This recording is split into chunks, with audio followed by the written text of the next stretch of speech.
What's up guys, Pete Day here. I've just had my third coffee and I'm absolutely buzzing and ready to make this YouTube video. I'll probably do it in one hit.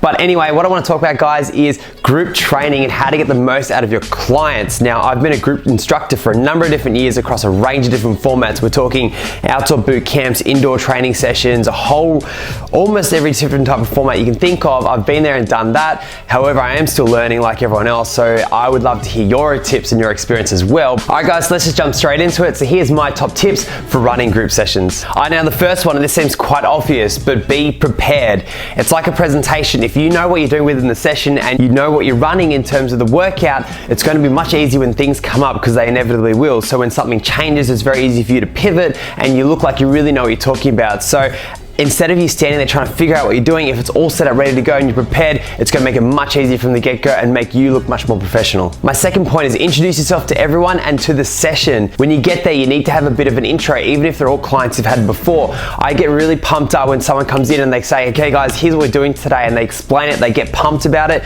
So make sure that you give an intro to the start of it and you tell people what's coming up ahead. The third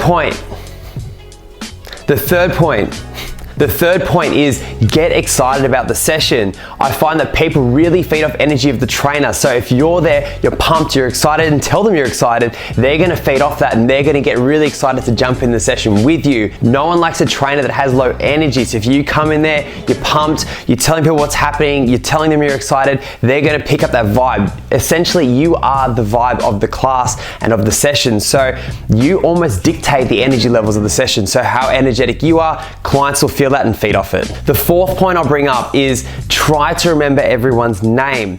The more personal you can make the session, even though it's a group session, the better people are going to remember it and the better it's going to be.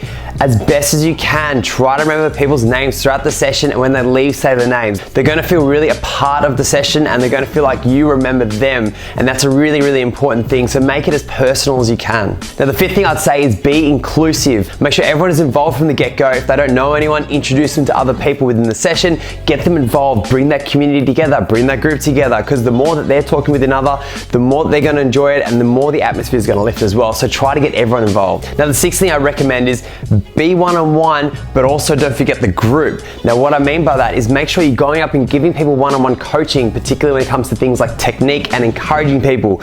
Even when you're having that one-on-one time, don't forget to address the rest of the room and the rest of the group. So while you're having that moment, still keep an eye on what everything else is happening, because if you get too caught up in one thing, you're going to forget the rest of the room, and people can still feel the energy if you're at one side, making sure you're calling the timings or making sure that you're really making people move in the right direction. So have your one-on-one time with everyone while keeping the room addressed. Now my next point is cater for all fitness levels. It doesn't matter if someone's brand new or they've been coming for a while. If you can create a session where it's not so important how fit you are, so say it's based on timing, or you have an EMOM format or some way in which it basically brings everyone all together at the same time, that's going to be really good, particularly when you have people with vastly different fitness backgrounds. What this does is it means that someone who maybe isn't so strong at a certain exercise can really keep up with the rest of the group. They all finish at the same time, there's high fives, you're not singling out everyone, and it just really keeps everyone together. My next point is have some fun with it.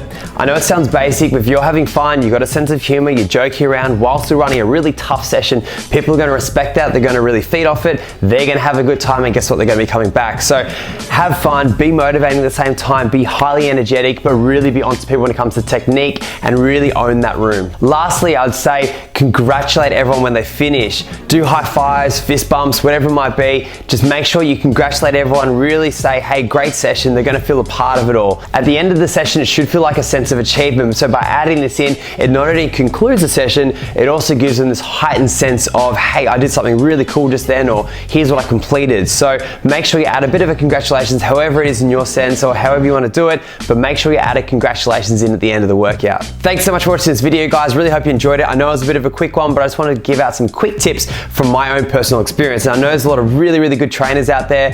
I've been trained by many of them, worked with a lot of them, trained next to a lot of them as well. So if you got some tips, would love to hear them, because everyone has a completely different way in which they operate and all that, and some of them are really, really great. So any tips, let us know. If you like this video, hit subscribe, and I'll catch you guys later.